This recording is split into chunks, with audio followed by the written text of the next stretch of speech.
तुम्हारे पाँव के नीचे कोई जमीन नहीं। कमाल ये है कि फिर भी तुम्हें यकीन नहीं। मैं बेपनाह अंधेरों को सुबह कैसे कहूँ, मैं इन नजारों का अंधा तमाशबीन नहीं। तुम्हारे पाँव के नीचे कोई जमीन नहीं, कमाल है ये फिर भी तुम्हें यकीन नहीं।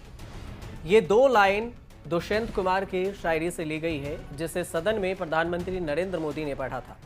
वो भी तब जब कांग्रेस के नेता राहुल गांधी ने हिंडनबर्ग की रिपोर्ट आने के बाद अदानी पर पीएम मोदी और बीजेपी से जवाब मांगा। लेकिन कमाल की बात यह है कि सदन में शायरी बयानबाजी हुई, पर जवाब न केंद्र की तरफ से मिला और न ही प्रधानमंत्री नरेंद्र मोदी की तरफ से। राहुल गांधी पीएम मोदी के शायरी का जवाब 20 फरवरी को अपने शायरी से दिए हैं, वो भी एक वीडियो जारी कर। राहुल गांधी ने भी दुष्यंत कुमार की शायरी के ही आगे के दो लाइनों को पढ़ा और राहुल गांधी ने अपने वीडियो में कहा कि मैं बेपनाह अंधेरों को सुबह कैसे कहूं, मैं इन नजारों का अंधेरा तमाशबीन नहीं। तो पहले राहुल गांधी ने वीडियो जारी कर क्या कुछ कहा है नरेंद्र मोदी के शायरी पर, वो सुन लीजिए। मैंने ये सारे मुद्दे उठाए और ये सुनिए नरेंद्र मोदी जी का जवाब। तुम्हारे पाँव के नीचे कोई जमीन नहीं। कमाल ये है कि फिर भी तुम्हें यकीन नहीं। प्रधानमंत्री जी ने शायद दुष्यंत जी की कविता की अगली दो पंक्तियां नहीं पढ़ी। मैं बेपनाह अंधेरों को सुबह कैसे कहूँ, मैं इन नजारों का अंधा तमाशबीन नहीं। सच्चाई बोलना, सच्चाई का सामना करना हमारे देश की हिस्ट्री, हमारे देश का इतिहास। मतलब साफ नजर आ रहा है कि प्रधानमंत्री नरेंद्र मोदी कांग्रेस को यह कहना चाहते हैं कि कांग्रेस सत्ता में नहीं है और ना ही चुनाव में अच्छा प्रदर्शन कर पा रही है, फिर भी सवाल किए जा रहे हैं। वहीं राहुल गांधी सीधे तौर पर कहना चाह रहे हैं कि अंधेरा है, आपकी सरकार में अंधेरे हैं, मैं इस अंधेरे को सुबह कैसे कह दूं। मैं कोई अंधेरे में बैठा तमाशबीन नहीं कि आप जो बोले और मैं सुनता रहूं। राहुल गांधी ने यह वीडियो जारी किया है मित्रकाल एपिसोड से। वीडियो एपिसोड का 1 नंबर दिया गया है और इसे ट्विटर पर इसका छोटा सा चंक जारी किया गया और उस कैप्शन में लिखा गया है कि फकीर का जादू झोले से एयरपोर्ट निकला, अदानी के कब्जे में डाला। उसके बाद वीडियो का लिंक शेयर किया गया है, जिसे यूट्यूब पर देखा जा सकता है।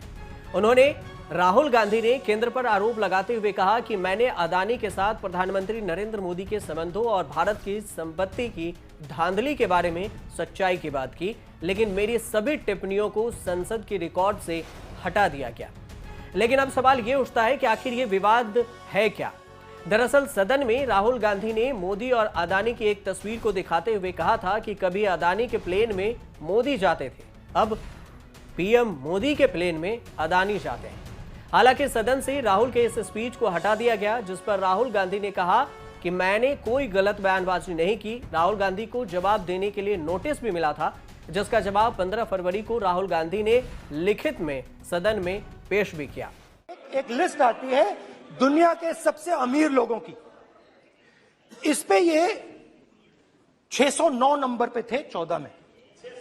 609 पीछे बिल्कुल। पता नहीं जादू हुआ,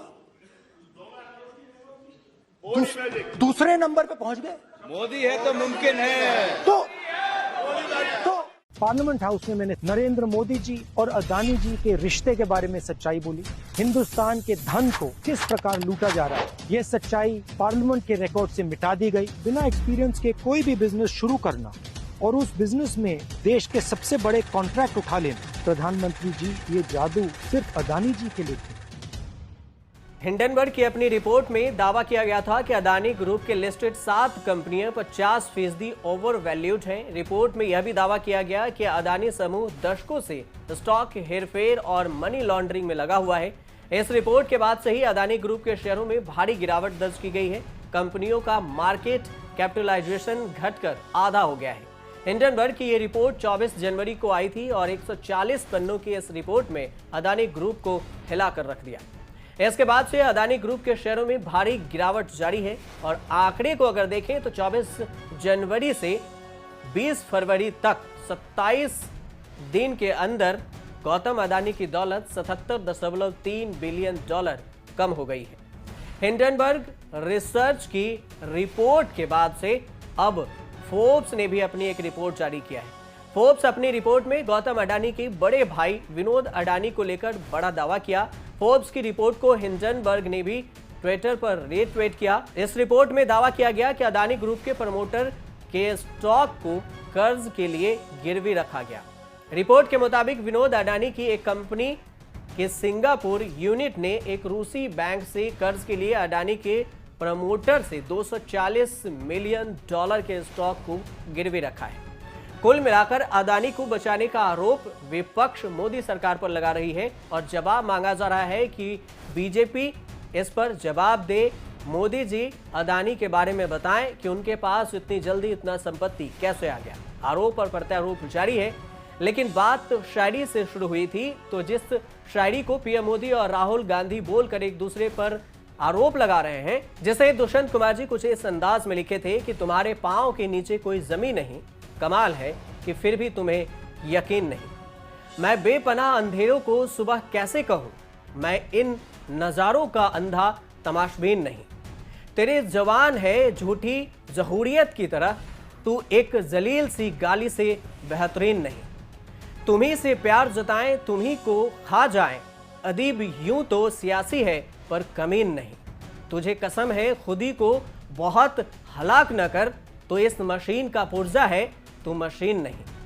बहुत मशहूर है, आए जरूर आप यहाँ, ये मुल्क देखने लायक तो है पर हसीन नहीं। जरा सा तौर तरीके में हेर फेर करो, तुम्हें हाथ में